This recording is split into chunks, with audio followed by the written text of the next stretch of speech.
This is... Of course, certainly we have a problem in society. Let's face it. Since we don't follow queue, we don't follow traffic rules.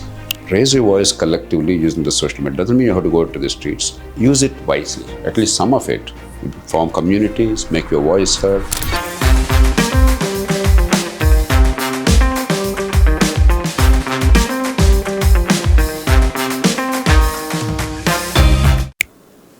No, we thought Bengaluru is terrible, but Hyderabad is approaching that. Unfortunately, we are competing in the wrong arena.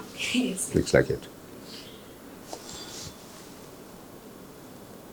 No surprise, but still sad. A man without a helmet, walking on the mobile, and talking on the mobile, and then driving. And then we are complaining that there are accidents on the road.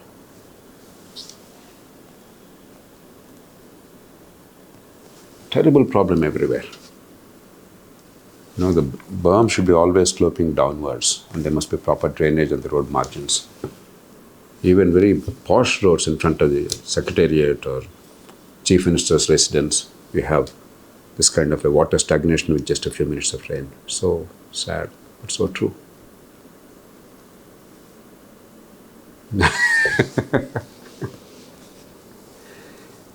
I know. I think we are competing with Bengaluru in traffic and with Delhi in pollution. Yes. The wrong kind of issues on which we should compete. Very good meme this is.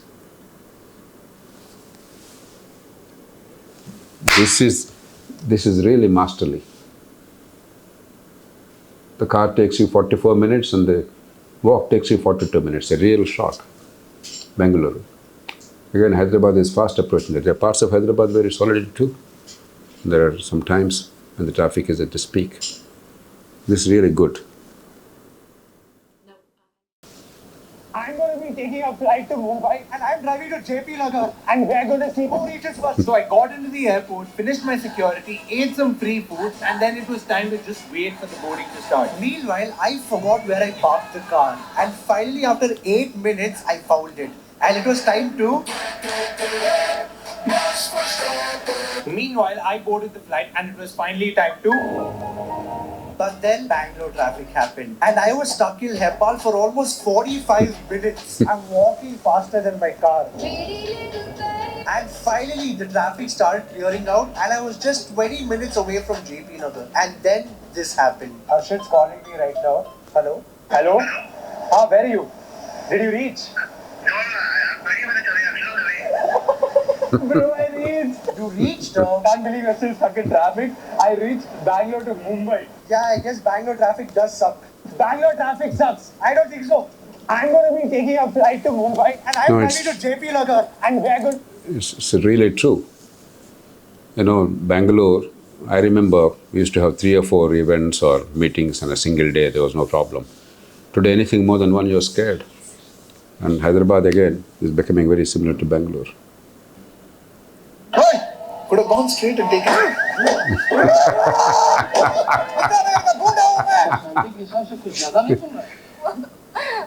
There are times when I feel like that Rahul Dravid, Even the most composed people will lose their sanity in traffic. I get it.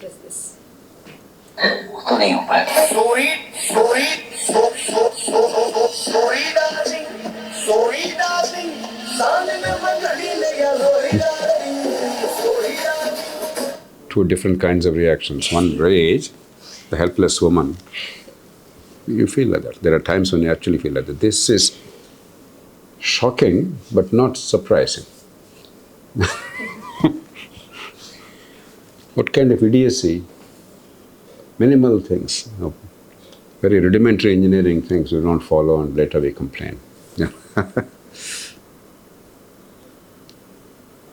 Even Google Maps are good luck, bro.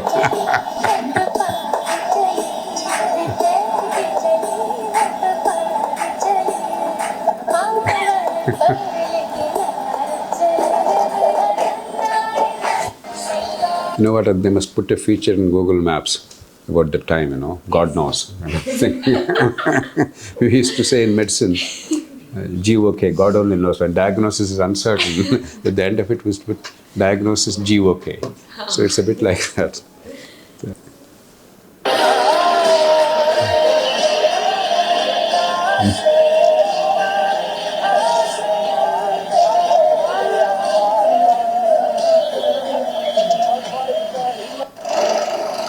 No, we are laughing because we can't cry.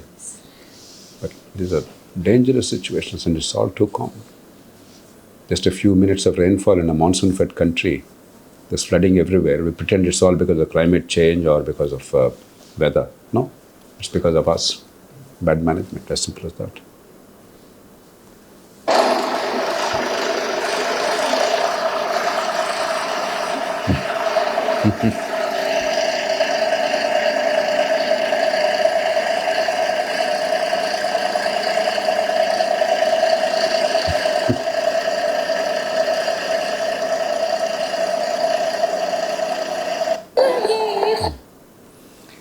I won't be surprised if we start using bullock carts. Do you think that's the reason why people in India prefer more SUVs than sedans and hatchbacks? I certainly am scared of the vehicles with very low. The risk is very real. We're all laughing. Risk is very real.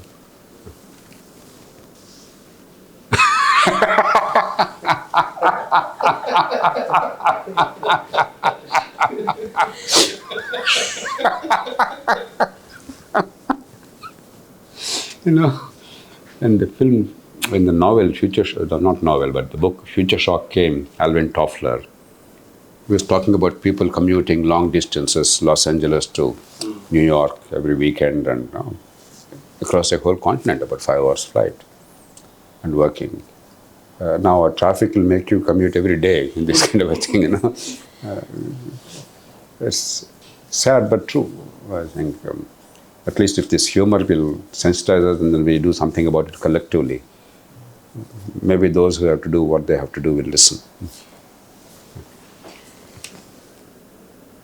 So this is a video where there are dialogues, sir, and just put the volume up. Brahmananda?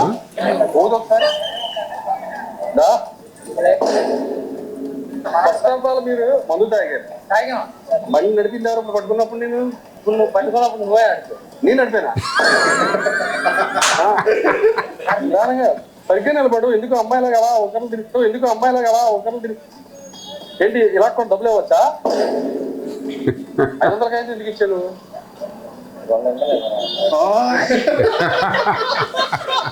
90 వేసావా? 3 క్వార్టర్లా మంచిగా లేకపోతే మాట నువ్వు అమ్మగారికి మీ నాన్నగారికి చాలా తీవ్రమైన గాయాలు అవుతాయి. మా అమ్మని చేసి ఇప్పుడే కదా మమ్మీ డాడీ ఇద్దరు లేరన్నా. అమ్మ వచ్చింది మళ్ళనే గంగూరులో పని చేస్తారు ఎవరు?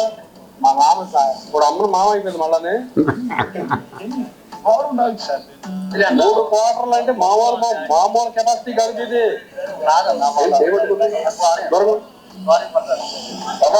ఏంటి అమ్మా sorry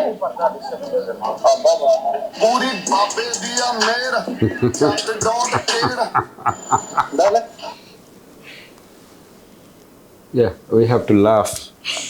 But I only hope that we'll channelize that constructively. Great memes. Thank you.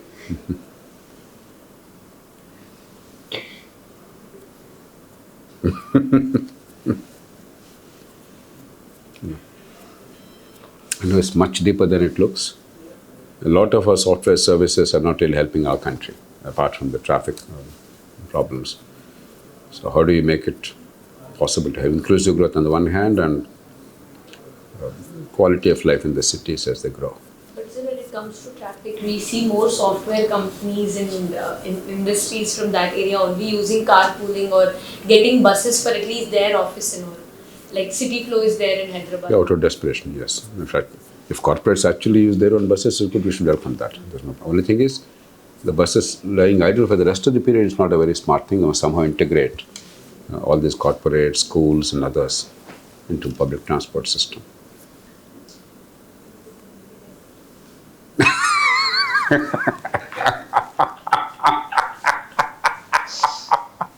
I'm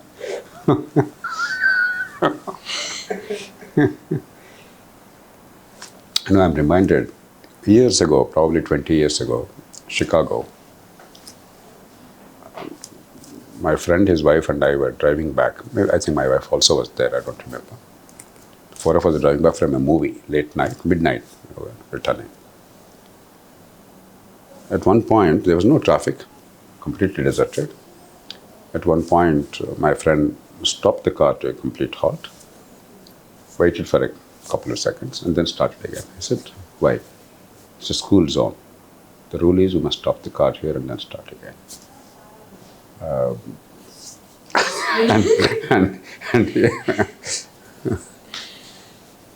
So, what do you think of the memes and how did you like them, sir? In a different context, you call it gallows humor. It's not gallows, all right, but still, somehow you convert your misery into humor because we have to survive. But we must channelize our energy. During the Second World War, the British, they suffered enormously. The pathos, the Blitzkrieg, all the bombing, and so on and so forth. And people used to be very stoic, stiff upper lip, the British people. But when they went to theatre, Shakespeare's plays or something else, whenever there was a tragic scene, they sobbed very loudly and copiously. So it's a way of dealing with the trauma, with the pain. So we're all doing that in some senses, but we need to channelize that. A war, probably citizens have no ability to stop it on their own, particularly when Hitler was on the other side. But traffic, improving it, is well within our control. We have to channelize this.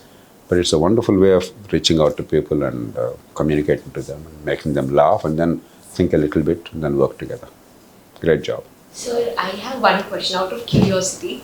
If I give you take road safety, the way roads are in India, or be it people's discipline, civic sense, or public transport, what do you think is the most important thing right now and the best way to start the start a way or put a way for the future things to follow? See, it's a chicken or egg situation. As long as, of course, certainly we have a problem in society. Let's face it. We have tremendous strengths in our society. I'm very proud of our society, but we also have weaknesses. One of the weaknesses is we don't follow queue, we don't follow traffic rules. We think freedom means anarchy. We all understand that. But it's a chicken or egg situation. Supposing somebody actually follows all the traffic rules, she is falling behind. So if the penalty for doing the right thing is falling behind, then it's very difficult to sustain it.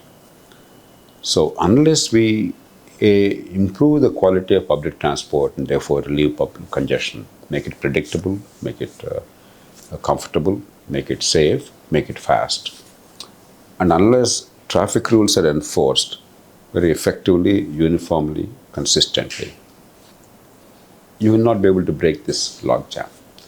It's easy to blame the people. Remember, these very people, on umpteen occasions, in government and public administration, I've noticed, if you have the credibility, if you make a rule, 99 out of 100 without use of force, they comply. But they must have confidence that A, it's uniformly applied. If you have VIP culture and some fellow with a big fancy car forges ahead without any kind of restriction, but somebody on a scooter is harassed, then there's resentment. All the time. There are so many times when I felt that way. You are struggling in traffic and then there's a VIP car with an escort, with a pilot, etc. They're given right of way and you're steaming inside because your meeting gets delayed or something else is happening. So uniform application of rules and improving the public transport system are the most critical things. Without that, we blame ourselves. Blaming ourselves is the dumbest thing we can do. Our people are wonderful on the whole. Yes, there are some deficiencies, but we can easily overcome them. So ultimately, the government must take the responsibility. Don't blame the people. So, just one more thing. What can a Gen Z, a 23, 24-year-old woman who either is in the final year of their college or just about to get into a job and she's working and she's earning about 25,000-30,000 rupees per month, what can she do? And she's traveling to and fro from her work or from college, what can she do about traffic? Raise your voice. Apart from following rules as much as possible, set the example, be the person that you want others to be, as Mahatma Gandhi said. But that apart, raise your voice collectively. You're all techno-savvy. You're digitally very literate, unlike people like me. And you're spending a lot of time on the screen. Use it wisely, at least some of it. You form communities, make your voice heard. Politicians are very rational creatures. If they feel that enough people are angry about it, and they're going to do something about it in the polling booth, the governments will respond instantly. If they feel that whatever we say, people don't really bother about it at the end of the day, then the governments don't take you seriously. If they want you to take, if they want them to take you seriously, if you want improvement in the conditions, raise your voice collectively using the social media. Doesn't mean you have to go to the streets. Ambedkar said, you have to change the forms of agitation now, forms of protest now. They have to be peaceful, non-obstructive, creative and constructive. And that's what digital media is about, if you really use it wisely. And understand what needs to be done. Not merely expressing anger, but also understand public transport, last mile connectivity, traffic rules enforcement, then improving the infrastructure. That comes only last. Because the moment you talk about improving the infrastructure, governments are delighted. Another 1 lakh crores I can spend, and I can get commissions, and I can endless thing. For the next 5 years again, it will continue. I can postpone the things to be done that are necessary. So don't talk of expenditure and big infrastructure now. Talk about utilizing what's available. How do you integrate the public transport systems, make it predictable, effective, frequency increased, and comfortable and safe? How do you ensure last mile connectivity to make it attractive for us, convenient for us to use? How do you enforce the traffic rules? Then comes the other more difficult things. So if you understand what needs to be done and then make a pitch for that collectively using social media, I have absolutely no doubt it's a low-hanging fruit. It will happen. Particularly a city like Hyderabad, we have some basic infrastructure a little better than many other cities. We are fortunate. We just have to utilize it better. And later, once the public demand is there, happily the governments will spend money on big infrastructure. But that should come later.